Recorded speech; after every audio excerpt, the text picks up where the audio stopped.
But the momentous breakthrough that we're here to celebrate tonight is more than the end of the war in Gaza. It's with God's help, it'll be the new beginning for an entire beautiful Middle East.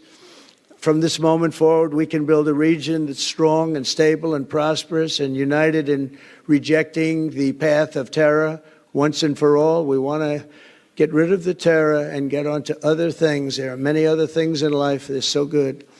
The final sprint to this deal began less than 3 weeks ago on the sidelines of the United Nations in New York. I met with many of the people in this room, and it all just started coming together. I've known so many of you for so long. You're friends of mine. You're great people. I have a couple I don't like in particular, but I won't tell you who. I have actually a few of them I don't like at all, but you'll never find out who they are.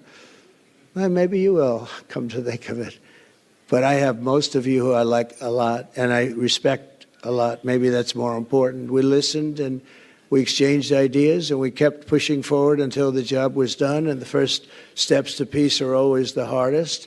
And today we've taken them and we've put them all together and we've come up with this beautiful mix like nobody thought was possible. And as you know, I've just come from Israel. It was an amazing day to watch the hostages come in and to watch all of the other things and do all of the other things that we did. And like all of us here this evening, the Israeli people are overjoyed that the war has ended. Many of you have had dancing in the streets. They had dancing in the streets. And they've been dancing for weeks now once they heard about this and they heard that it was even a possibility.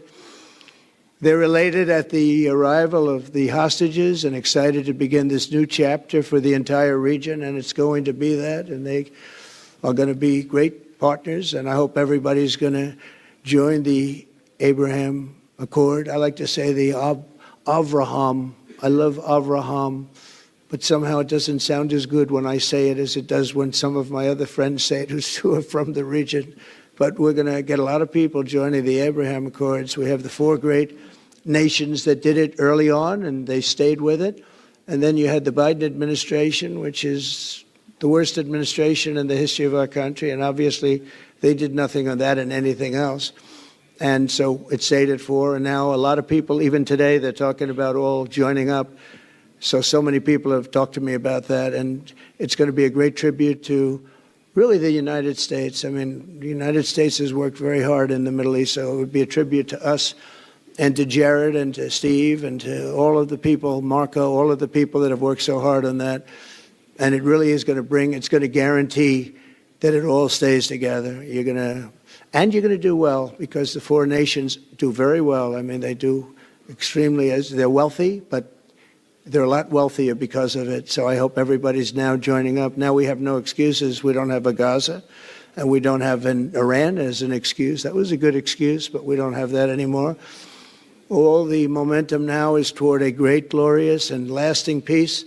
And our commitment to fulfilling the 20-point plan we developed together will be the crucial foundation for achieving that bright future. And it's being worked on right now as we speak. And we're actually in stage 3 and 4. It's not going to be, just divided down so simply. We can be long advanced on some of the things that we say we're going to do.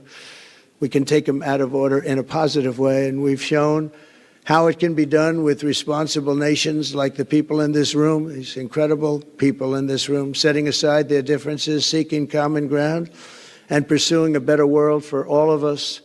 And that spirit's my dream, that we all get together and enjoy our life. And we're going to put some of you on the Board of Peace.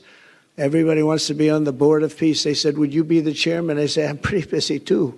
But whatever we can do to have peace in the Middle East, it's worth it. But everybody wants to go on the Board of Peace, so we're probably going to enlarge it. We're going to get, and the leaders, the top people, the top leaders, they want to be on the Board of Peace. A beautiful term. At first I wasn't sure, and then I realized how beautiful it is.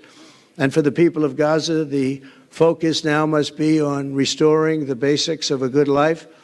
We're going to have a lot of money coming into Gaza and a lot of rebuilding and building. It's not so much rebuilding, it's really building, cleaning up and building. And I'm pleased to announce that numerous countries of great wealth and power and dignity have come forward to me and just today and over the last week to say they want to help in the reconstruction of Gaza.